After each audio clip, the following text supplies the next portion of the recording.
간주와 또 간정이 있어서 정말 감사가 됩니다. 이렇게 매주마다 좀 특별한 일들이 예배 시간에 있어서 우리가 함께 또 새로운 마음으로 예배를 드릴 수 있으면 참 좋겠습니다. 오늘 우리 나발팀이라 그러던데 뭐 이름을 하나 잘 지어야 되겠습니다. 오신실하신 주 잘 들었습니다. 제가 듣기로 그 카톡방에 오늘 연주할 곡이 뭐냐 해서 한 형제님이 제목을 올렸는데 실신하신 주. 참 글자 하나 때문에 우리가 이 세상을 사는 것은 쉬운 일이 아니지요. 여러 가지 많은 환란이 있고 또 문제가 있고 어려움이 있습니다.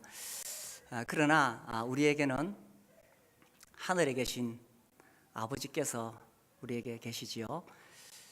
그래서 살다가 어렵고 힘든 일을 만날 때에 하늘에 계신 아버지여 이렇게 우리가 기도할 수 있습니다. 어떻게 요즘 계속 우리 주님이 가르쳐 주신 기도를 배우고 있는데 지난 한 주 동안 그렇게 기도해 보셨습니까? 그래서 늘 기도하는 것이 우리의 삶의 습관이 되고 또 자연스러운 나의 생활이 되고 그렇게 되면 좋겠습니다. 이제 또 3월에 7기 중보 기도 사역이 시작됩니다. 그래서 지난번에 기도 제목 다시 다 갱신하기 때문에 새로 기도 제목을 제출해 주시면은 또 3개월 동안 우리 중보 기도팀이 계속 기도하도록 하겠습니다. 저도 거기 열심히 기도 제목을 적어내는데 지난주에 또 아주 감사한 기도 응답이 있었습니다. 제가 제 논문을 이제 다시 책으로 편찬해내면서 이 브래들린의 역사에 대해서 책으로 편찬해내면서 우리나라에서는 이 브래들린이 잘 알려져 있지 않기 때문에 이제 이 역사를 소개하고 특별히 이 기독교계에서 좀 이름이 알려지신 분들의 추천서를 받으면 좋겠다 해서 제가 기도 제목을 냈었어요. 그런데 참 감사하게도 이제 제 추천서에 나온 그 세 분이 교계에서는 아주 알려지신 분입니다. 송용필 목사님은 한독서년의 회장이시고 아주 잘 알려져 있고 또 그 고신대학교 이상규 교수님도 교회사 분야에서는 아주 저명하신 분이십니다. 그리고 이제 지난주에 무엇보다 이동원 목사님 그 지구촌교회 이동원 목사님의 추천서를 받았는데 사실 일반인들이 다른 분들은 잘 몰라요. 그러나 이동원 목사님은 워낙 유명하기 때문에 이분의 추천서를 받고 제가 참 감사했습니다. 우리 중보기도팀에서 계속 기도해 왔는데 정말 감사가 되었습니다. 이 이동원 목사님이 사실 미국에서 유학할 때에 이 왈도 예그라는 장로님의 도움을 많이 받습니다. 뿐만 아니라 많은 브래들린의 도움을 받는데 이 왈드 예그 장로님이 브래들린이에요. 우리 모임 분이에요. 그뿐만 아니라 이 왈도 예그 장로님이 사실은 김장한 목사님이나 이런 분들에게도 엄청난 도움을 주었습니다. 그래서 이 브래들린의 도움을 많이 받으셨는데 이제 한국에서는 잘 교류가 안 됐죠. 그러다가 이제 이번에 제 책이 나오면서 그 추천서를 읽어 보신 분은 아시겠지만 굉장히 그 진심이 담겨 있습니다. 정말 이 한국의 이 브래들린이 정말 이 한국 교계에서 복음을 전하는 그런 교회가 되기를 바라고 또 일반 잘 모르는 교파 교단의 사람들이 이 브래들린을 잘 알았으면 좋겠다. 정말 그 진심이 담겨 있는 그런 추천서를 받고 정말 감사가 되었습니다. 그래서 이번 기회를 통해서 이 책을 통해서 우리 브래들린이 한국 교계에 잘 알려지게 되기를 바라는 또 그런 기도 제목을 중보기도팀에 내야 되겠다 이런 생각을 하고 있습니다. 우리가 아무튼 기도해야 되는데 사실 기도를 어떻게 해야 되느냐 무엇을 해야 되느냐 했을 때에 주님이 가르쳐 주신 기도가 가장 모범이 됩니다. 우리 주님께서 그러므로 너희는 이렇게 기도하라 하시면서 이렇게 기도하라고 하셨기 때문에 이렇게 기도해야 되는 거예요. 그리고 우리가 이제 그동안 쭉 살펴봤지만 이 주님이 가르쳐 주신 기도 안에 정말 깊이 있는 내용이 담겨져 있습니다. 오늘날 이제 교회에서 그야말로 주기도문이 아니라 주문이 되었죠. 그냥 예배 마칠 때 주문처럼 주저리 외워 버리는데, 그렇게 할 것이 아니라 여기 담겨 있는 주님의 그 마음을 가지고 우리가 묵상하면서 기도할 때에 이렇게 기도하는 것이구나 하는 것을 우리가 더 배울 수가 있습니다. 오늘 우리가 살펴볼 구절은 13절이죠. 이 주님이 가르쳐 주신 기도 후반부에는 우리를 위한 기도가 있는데 세 가지가 나오죠. 세 가지 중에 오늘 마지막 세 번째, 우리를 시험에 들게 하지 마시옵고 다만 악에서 구하시옵소서. 이 기도는요 정말 우리에게 절실하게 필요한 기도입니다. 날마다 우리가 드려야 할 기도입니다. 오늘 집을 나서기 전에 이 기도하고 나와야 됩니다. 그죠? 오늘 집을 나서기 전 이 기도하고 나와야 됩니다. 우리를 시험에 들게 하지 마시옵고. 왜냐하면 우리의 일상생활 속에서 우리가 정말 수많은 시험을 당하기 때문에 그런 거예요. 시험이라는 단어가 성경에서 여러 의미로 쓰이는데, 여기서 말하는 시험은 유혹이라는 의미로 해석할 수가 있습니다. 우리 삶 주위에 얼마나 많은 유혹이 있는지 모릅니다. 그렇게 유혹이 많은데 마치 지뢰밭을 우리가 통과해 가는 것과 같은 삶인데, 기도 안 하고 막 지뢰밭을 막 걸어갈 수가 있겠어요? 그래서 아침마다 집을 나서기 전 주님 시험에 들게 하지 마시옵고.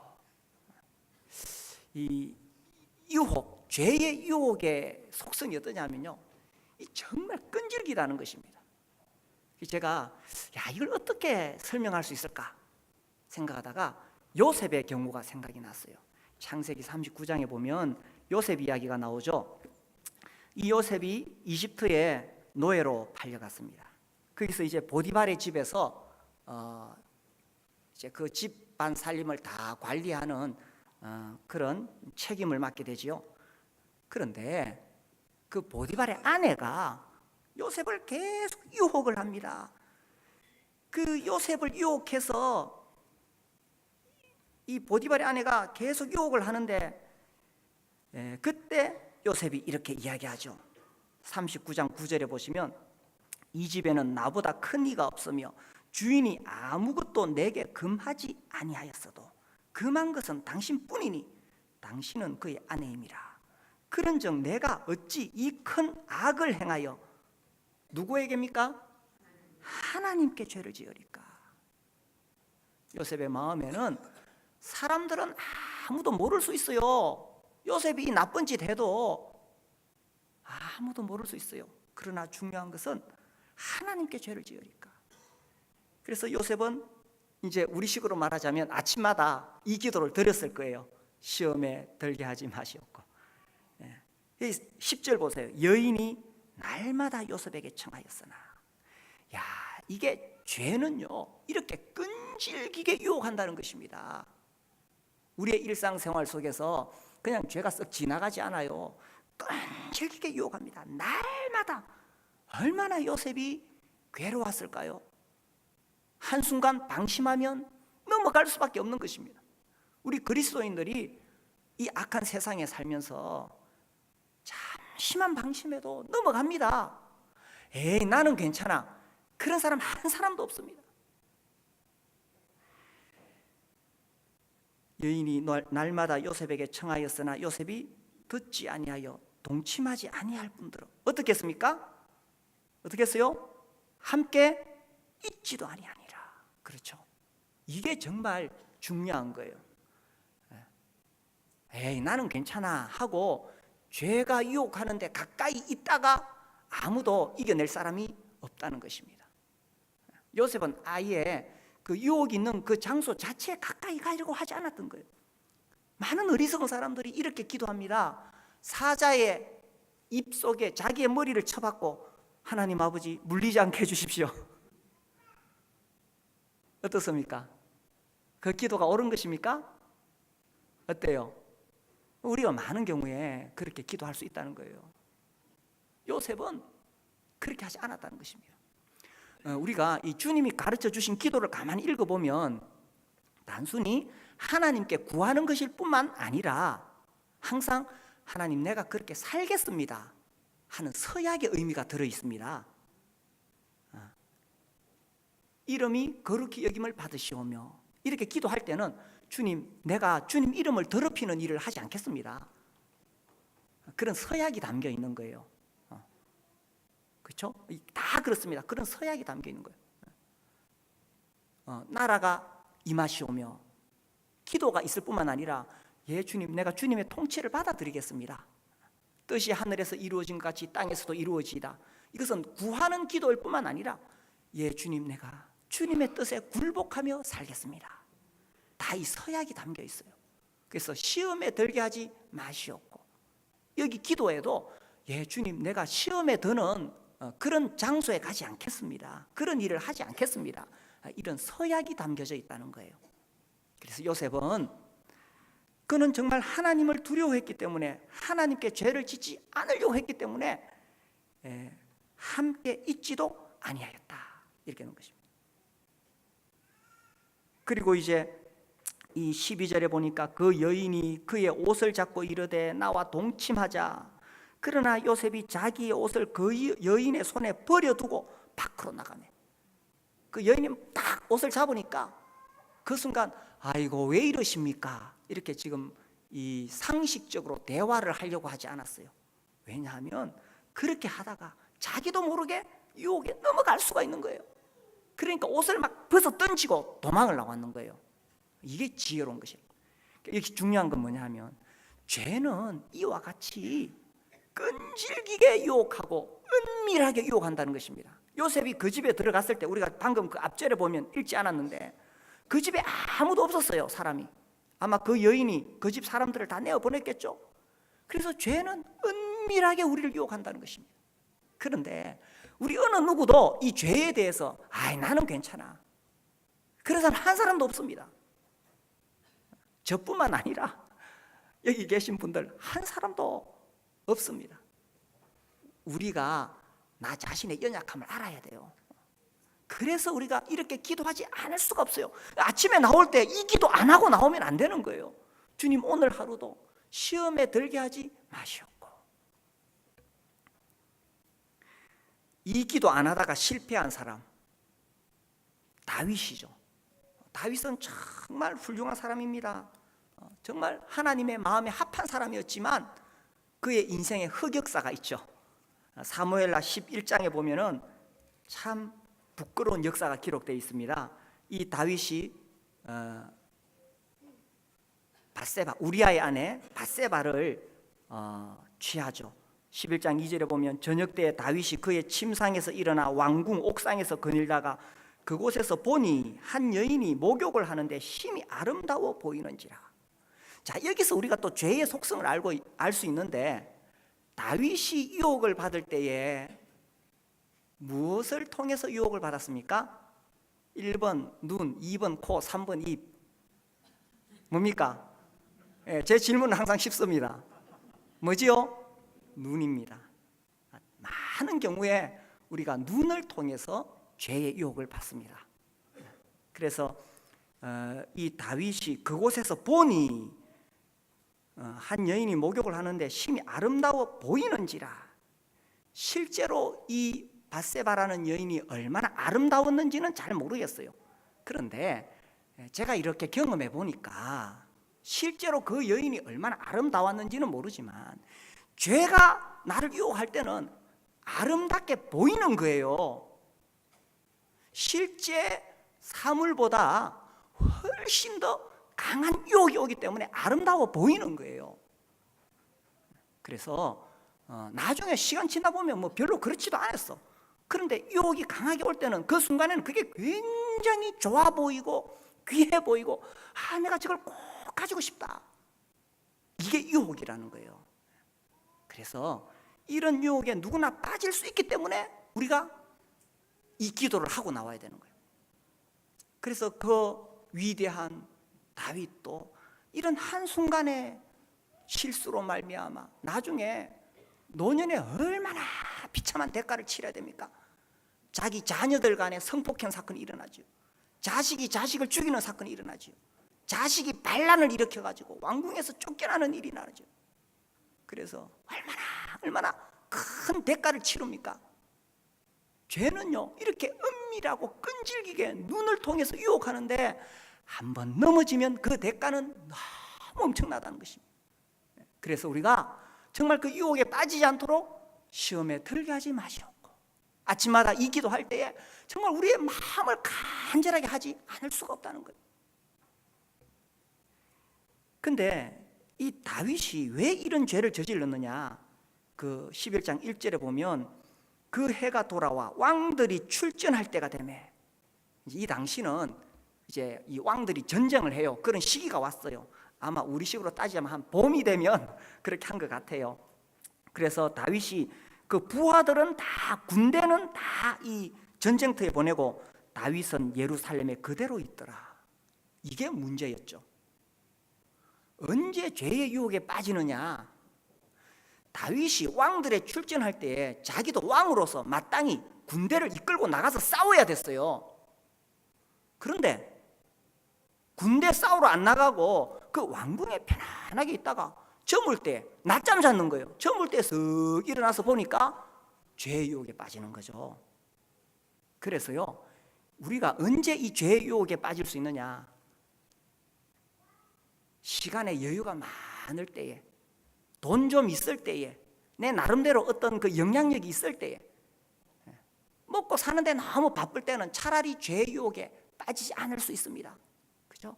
먹고 사는데 너무 바쁘니까. 근데요, 좀 내 나름대로 이렇게 지위가 생기고, 다윗이 쫓겨다닐 때는 죄 안 지었어요. 하나님 찬양하고 노래했지. 그런데 이제 왕위가 굳건해지고 이제 권력이 생기고 여유가 있으니까, 그러니까 죄를 지었는 거예요.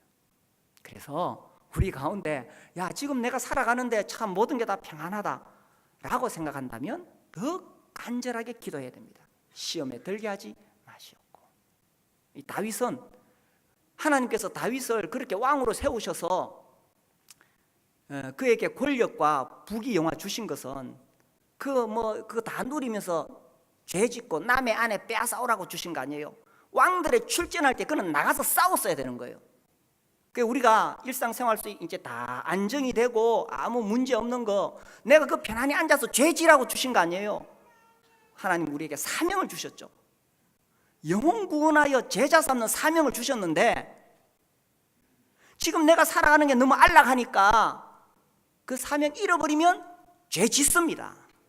죄의 유혹이 올 때 나도 모르게 넘어가는 거예요. 그래서 우리에게 늘 이 사명감이 필요합니다. 교회가 존재하는 목적이 뭐냐, 목장이 존재하는 목적이 뭐냐, 우리에게 이런 사명감이 필요하다는 거예요. 이 사명감 없으면 다윗처럼 된다니까요. 그래서 시험에 들게 하지 마시옵고 라고 기도할 때는, 주님 내가 정말 그렇게 살지 않겠습니다. 주님이 나에게 주신 사명을 위해 살겠습니다 하는 서약이 담겨져 있다는 것입니다. 우리에게 정말 이 기도가 필요합니다. 날마다 아침마다 시험에 들게 하지 마시옵고. 우리로 하여금 이 죄의 유혹을 받게 하는 우리의 대적 세 가지가 있어요. 세 가지. 아주 오랜 옛날에 제가 설교를 많이 했는데 최근에 안 한 것 같네요.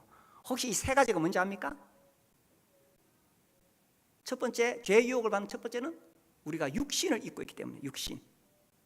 두 번째는 우리가 세상에 살고 있기 때문입니다. 세 번째는 사탄이 있기 때문이죠. 다음 중 맞는 것을 고르시오. 그러면 이제 아닌 것은 하면은 딱 알아내시겠죠. 아무튼 이 세 가지, 우리가 예수님 믿고 구원을 받았지만 육신을 입고 있는 우리로서는, 우리 육신은 끝없이 이 쾌락의 유혹을 계속, 이 정욕의 이 유혹에 계속 노출되어 있다는 것입니다. 그래서 우리가 이 기도를 안 할 수가 없는 거예요. 그리고 우리가 이 세상에 살아가기 때문에 세상은 끝없이 우리를 유혹합니다. 우리가 교회 나가서 섬기고 복음 전하고 그렇게 살지 말라는 거예요. 세상에서 잘 먹고 잘 사는 것이 인생의 성공이지, 뭐 별나게 예수 믿으려 그러느냐 하는 거죠. 너 봐라, 세상에 얼마나 아름다운 곳이 많은데 그것 좀 누려라. 그것 누리려면 돈을 벌어야지. 이 요한일서 2장에 보시면요, 요한일서 2장 15절 16절.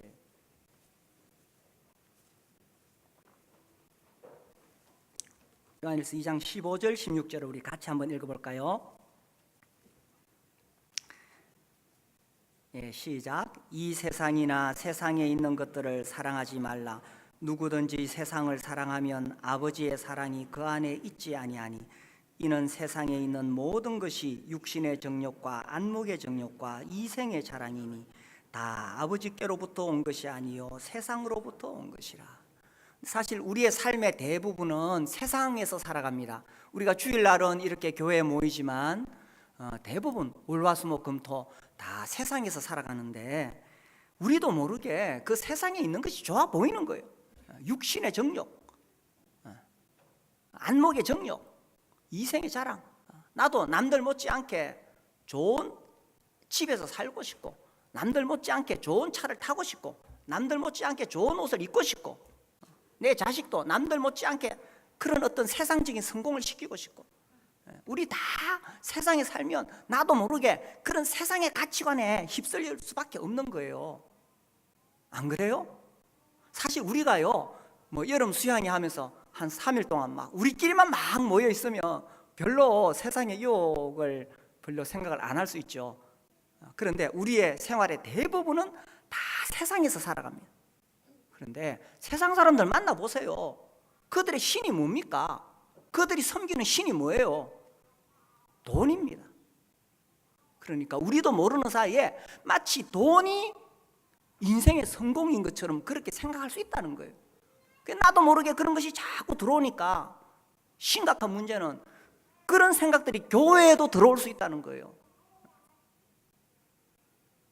그래서 우리가 하루를 살아갈 때, 우리가 세상에 나갈 때에 이 기도를 안 할 수가 없는 거예요. 우리를 시험에 들게 하지 마시옵고.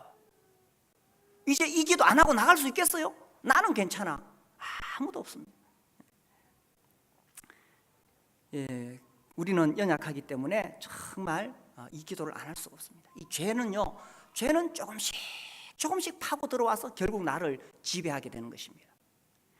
아랍인과 낙타라는 아주 재밌는 이야기가 있어요.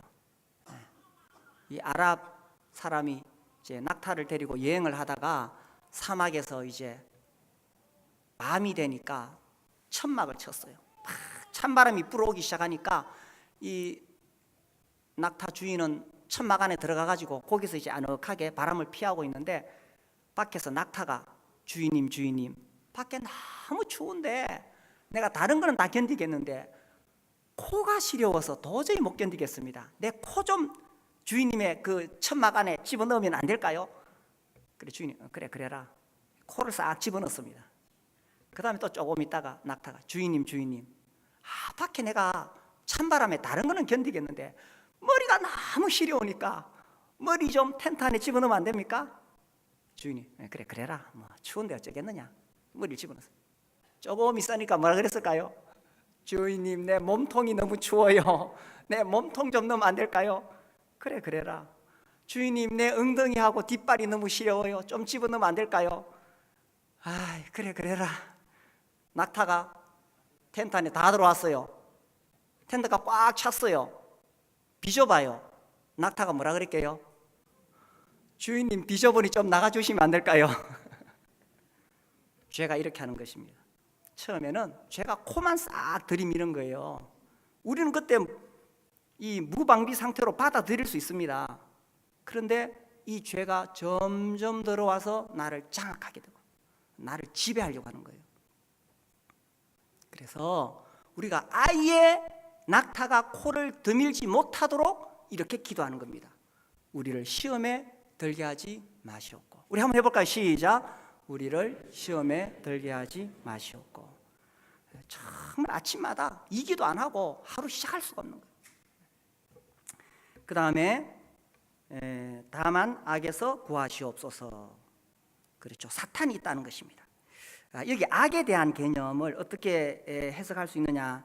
이게 이제 헬라어가 저도 공부한 지 오래돼 가지고 지금 오락가락한데, 아무튼 이 관사나 이 의미 변화에 따라서 이게 중성이 될 수도 있고 뭐 이렇게 그 성이 있어요. 남성, 여성 뭐 있는데, 이 중성하고 남성은 같은 그 관사를 사용하고 있기 때문에 이거를 중성으로 해석할 수도 있고 남성으로 해석할 수도 있어요.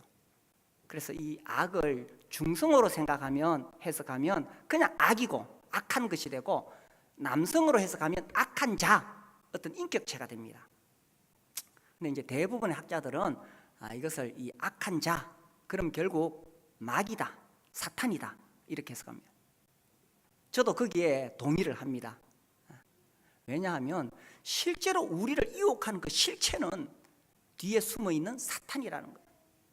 이 악한 사탄이 우리의 육신을 계속 자극하고 이 세상을 통해서 우리를 계속 넘어뜨리려고 하기 때문에 이 악한 자 사탄이라는 거예요. 현대인들은 이 사탄의 존재에 대해서 어떤 사람들은 아예 무시합니다. 에이, 뭐 마귀가 어디 있어? 그러나 성경에는 분명하게 이 마귀 사탄에 대한 그 존재에 대해서 분명하게 이야기하고 있습니다. 또 어떤 사람들은 사탄 그러면은 막 너무 겁을 먹어가지고, 아이고 이것도 마귀가 하는 짓이 아닌가, 너무 겁을 먹는데 그것도 어리석죠. 옳지 않습니다. 중요한 것은 이 마귀가 있다는 사실을 알고 우리가 이 악한 자에게 아주 지혜롭게 대처해야 된다라는 거죠. 아무튼 이 마귀는 어떻게 해서든지 우리 인생을 파멸시키려고 합니다. 그 작업을 에덴 동산에서 먼저 시작했는 거예요. 그래서 하와에게 와가지고 유혹하죠, 그죠? 네가 그것을 먹는 날에는 네 눈이 밝아 누구와 같이 된다고요? 하나님 같이 된다. 그래서 이 죄가 들어오게 되는 겁니다. 이 하와가 그때 뭘 잘못했을까요? 그 따먹은 게 잘못이죠. 뭘 잘못했을까요? 이건 뭐 저의 해석인데, 남편에게 물어보지 않은 게 잘못입니다. 그죠? 항상 이 부부 사이에서 중요한 일을 결정할 때 서로 상의해야 됩니다. 남편은 아내에게, 아내는 남편에게. 특별히 하나님께서는 이 질서를 세우셨기 때문에 아내는 남편에게 물어봤어야 돼요. 우리 자매님들은 잘 물어보시기 바랍니다. 대답을 안 하시는데, 이거 뭐 우리 남편은 이런 거 잘 모르고 내가 더 잘 아는데 뭐 내가 결정해서 하면 되지, 그래 하지 마시고 잘 물어보세요. 그런 가정은 행복할 것입니다. 이 사탄은요, 정말 어떻게 해서든지 우리를 파멸시키려고 하는데, 이게 무서운 거예요. 우리가 다 정신을 차리고 있다가 사탄이 딱 오면은 그때 우리가 이게 사탄이 하는 짓이구나 이렇게 다 할 수 있으면 좋은데, 우리가 연약합니다. 우리도 모르는 사이에 이 사탄에게 넘어갈 수가 있다는 거예요. 그 대표적인 예가 베드로입니다. 이 마태복음 16장에 보시면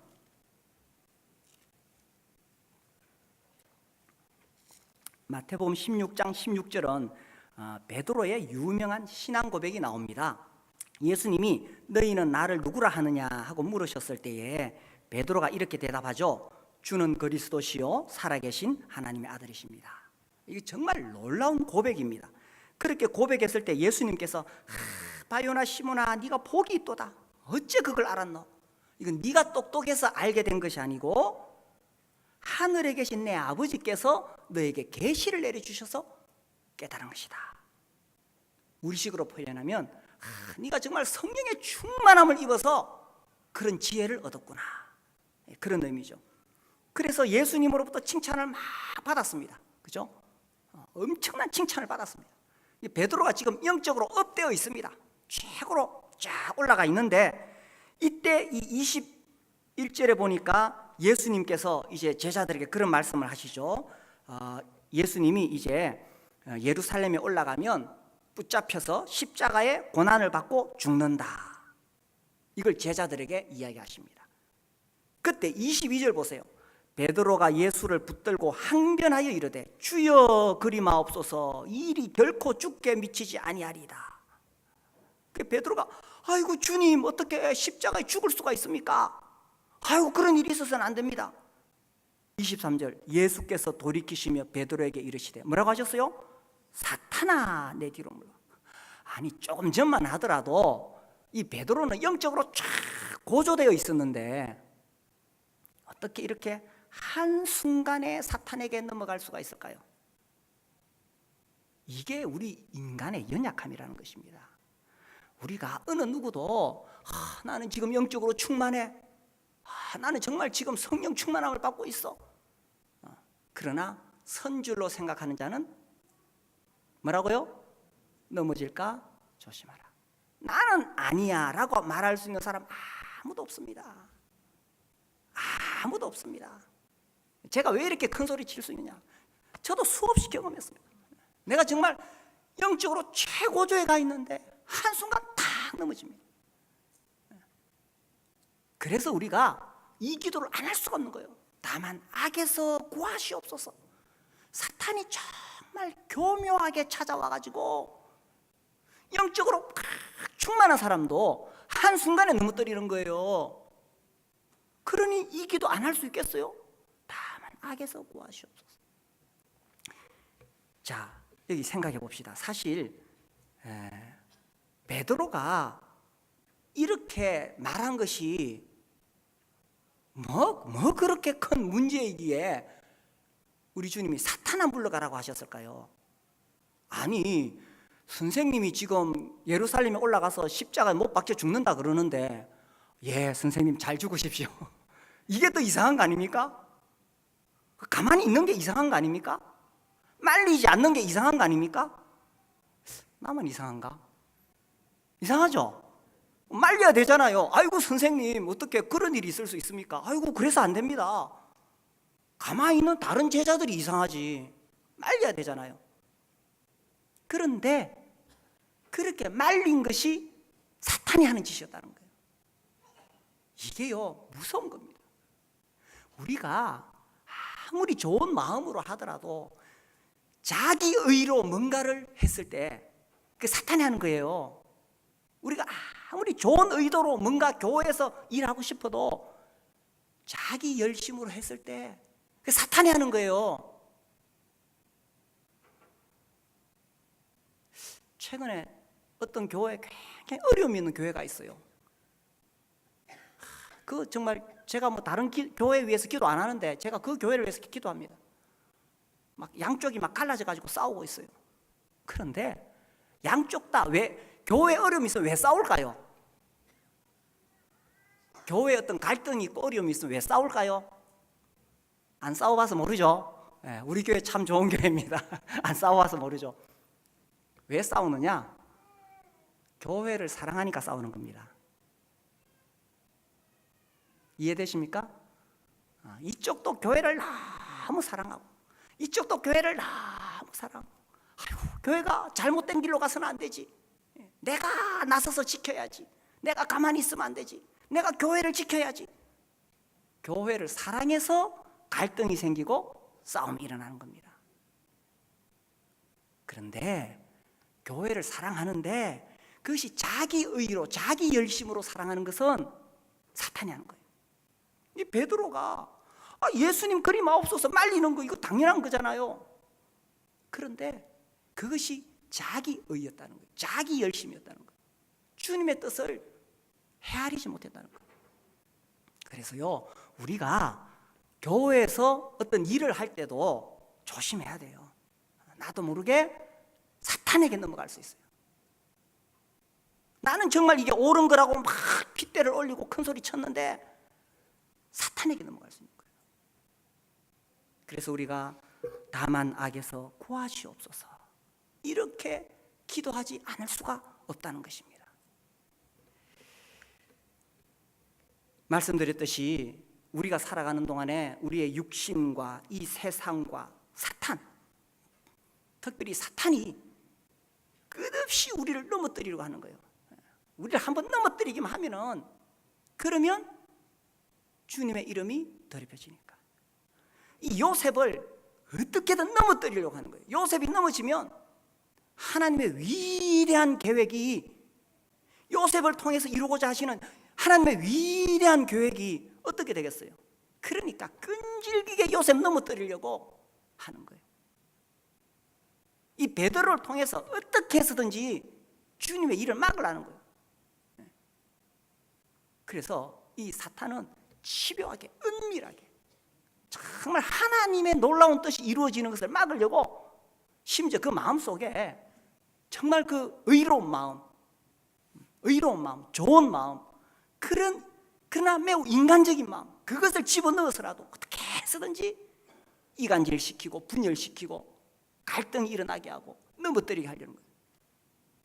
그래서 우리가 이 기도를 안 할 수가 없다는 것입니다. 이 사탄은 이 베드로전서 5장 8절에 보면 이렇게 돼 있어요. 근신하라, 깨어라, 너희 대적 마귀가 우는 사자같이 두루다니며 삼킬 자를 찾나니. 이 마귀가 우는 사자같이 두루다니면서 삼킬 자를 찾는다. 그래서 기회만 있으면 삼켜버리는데, 사자가 무엇을 사냥할까요? 자, 이게 막 사슴떼가 예를 들어서 있는데 그 중앙에 있는 사슴을 사냥할까요? 저 뒤에 쳐져가지고 혼자서 배회하는 사슴을 사냥할까요? 제 질문은 항상 쉽죠? 그래서 정말 이 교회 가운데 중심에 있는 사람이 아니라 이 교회 밖에, 요새는 그 아싸라 그러대. 인싸가 있고 아싸가 있대, 그죠? 인싸는 인사이드란 뜻인가요? 가운데 있는 사람. 아싸, 아웃사이드, 밖에 있는 사람. 항상 그런 사람 사탄이 삼킨다는 것입니다. 그래서 우리가 이 기도를 안 할 수가 없다는 것입니다. 제가 어떤 설교집을 읽다가 그 목사님 이야기 나와요. 이 목사님 길을 가는데 어떤 사람이 이 돼지떼를 몰고 가요. 막 돼지가 막 여러 마리가 이 사람만 졸졸졸졸 따라가요.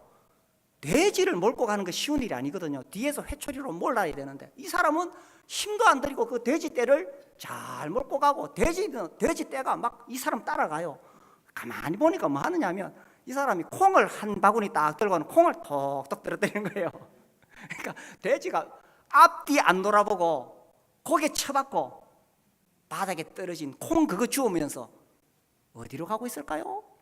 도살장으로 가고 있는 거예요. 그래서 마귀가 우리 인생에게 쾌락의 콩을 탁 던져주고, 정욕의 콩을 딱 던져주고, 돈이라는 탐심의 콩을 딱 떨어뜨려주고, 예수 믿는 것보다 더 좋은 거, 그런 거 탁탁 떨어뜨려 주니까 우리가 하늘을 쳐다보며 살아야 되는데 그거 안 보이는, 고개 쳐박고 땅에 떨어진 그 콩 주워 먹느라고 우리 많은 예수 믿는 인생들도 도살장으로 갈 수 있다는 이야기입니다. 그래서 우리가 이 기도를 해야 돼요. 내 앞에 떨어진 콩이 사탄이 준 콩인지 하나님이 주신 콩인지 잘 알고 주워 먹어야 돼요. 옆 사람에게 이야기합시다. 잘 알고 주워 먹읍시다. 사탄이 준 콩 주워 먹으면 그 도살장 가는 거예요. 하나님이 주신 콩을 주워 먹어야 돼요. 그래서 우리가 이 기도를 안 할 수가 없다는 것입니다. 그리고 덧붙여서 제가 남은 시간 정말 시간이 없네요. 여기서 정말 중요한 게 있는데, 우리가 있다는, 우리가 주님이 가르쳐 주신 기도를 쭉 읽어보면 우리라는 말씀이 반복해서 계속 나옵니다. 몇 번 나옵니까? 우리말 성경에는 6번 나오는데 헬라어 원문에는 9번 나옵니다. 예수님께서 기도를 가르치실 때에 우리라고 가르치셨어요. 예수님은 우리라는 이런 공동체가 세워지기를 바라시는 거예요. 기도도 단지 나 개인의 기도가 아니라 우리를 위한 기도를 하기를 원하시는 거예요. 하늘에 계신 우리 아버지여 라고 했을 때 너만 하나님 자식 아니야 라는 거예요. 너만 하나님의 사랑받는 아들 아니야. 네 옆에 있는 형제도 소중한 사람이야.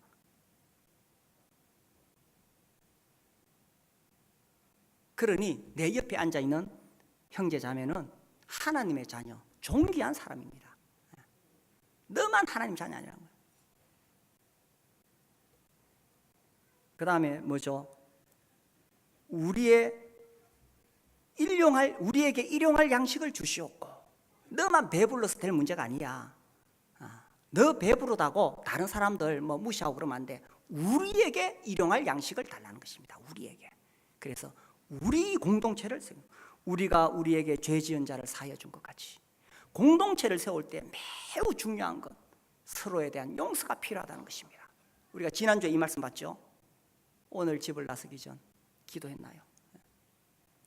나의 앞길 막는 친구 용서했나요? 이런 가사가 있습니다. 그래서 이 우리 공동체를 세울 때에 우리입니다. 나 혼자가 아니에요.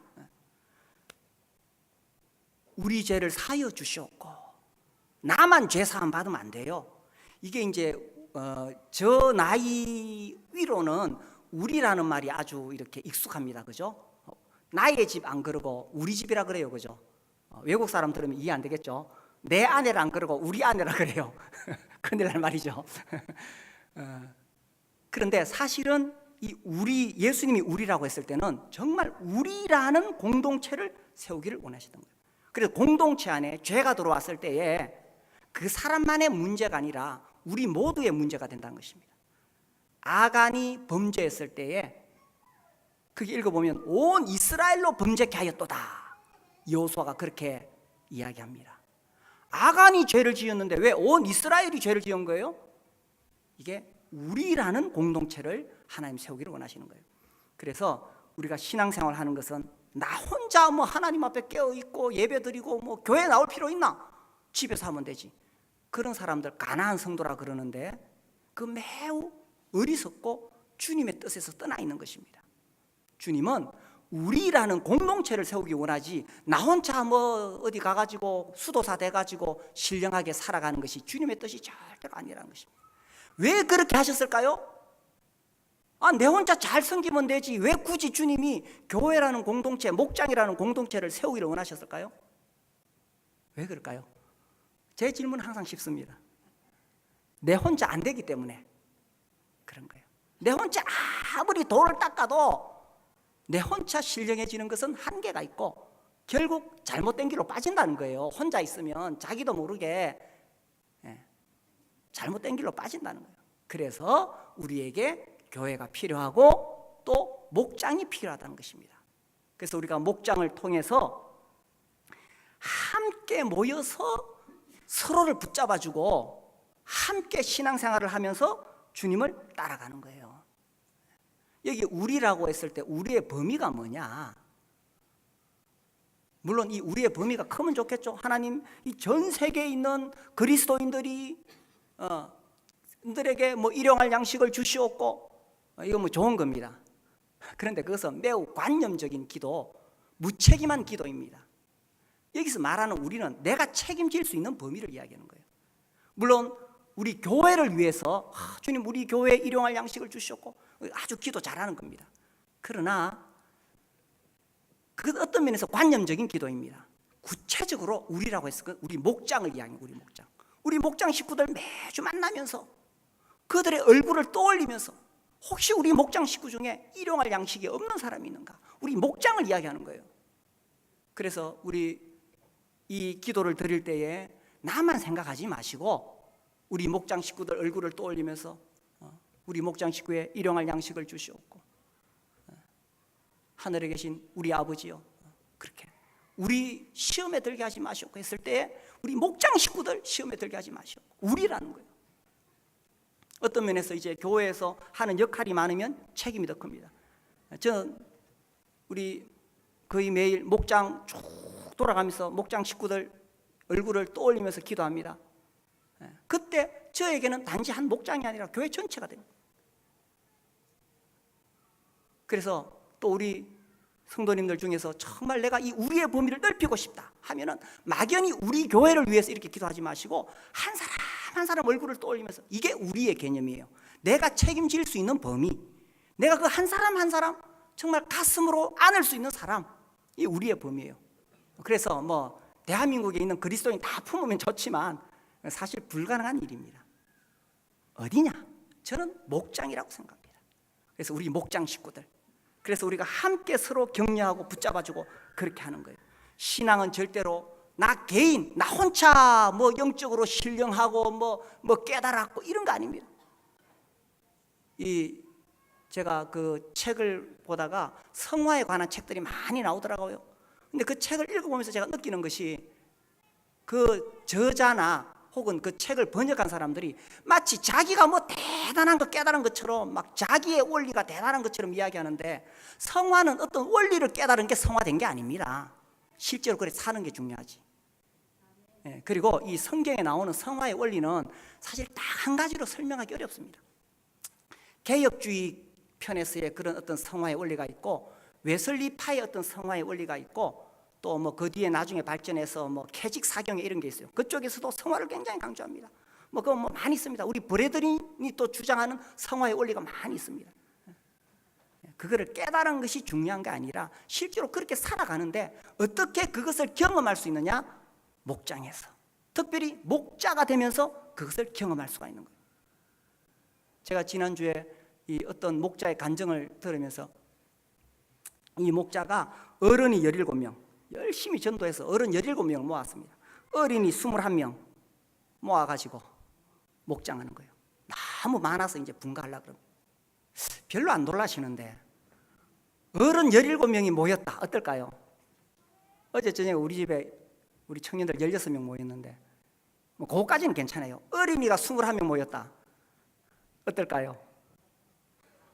폭탄 맞은 집 되는 겁니다. 성화가 어떤 특별한 원리를 깨달아서 내가 막 영적으로 신령해지는 것이 아니라 그렇게 섬김 가운데 내가 부서지고 깨지고 사랑을 나타내고, 이렇게 성화가 되는 거예요. 그래서 주님은 나 개인의 어떤 신령한 것을 이야기하시는 것이 아니라 이 목장을 통해서 내가 정말 변화되고 성숙되어 가는 것을 바라신다는 거예요. 우리에게 정말 이 기도가 필요하죠. 그래서 우리를 시험에 들게 하지 마시옵고 라고 했을 때에 나만 생각하는 것이 아니라 우리 목장 식구들, 여기 우리말 성경에는 지금 번역이 빠져 있죠. 근데 헬라어에는 다만 우리를 악에서 구하시옵소서 이렇게 됐습니다. 우리가 들어가 있습니다. 그래서 사탄이 어떻게 해서든지 우리를 넘어뜨리고 할 때에 나만 빠져나오는 것이 아니라 아버지 하나님, 우리 목장 식구들을 지켜주십시오. 그렇게 목장 식구들의 얼굴을 떠올리고 이름을 올리면서 그 식구들을 붙잡고 기도하는 거예요. 그렇게 했을 때 아주 탄탄한 영적인 공동체가 형성이 되어지는 것이고, 우리가 함께 시험을 이겨나갈 수 있는 것이고, 이 악한 사탄으로부터 보호를 받을 수가 있다는 것입니다. 그래서 날마다 아침마다 내일 아침 시작하기 전에 꼭 이 기도하시고 나가시게 되기를 바랍니다. 우리 같이 해볼까요? 오늘 본문 시작. 우리를 시험에 들게 하지 마시옵고 다만 악에서 구하시옵소서. 우리 함께 일어나서 기도하겠습니다. 우리에게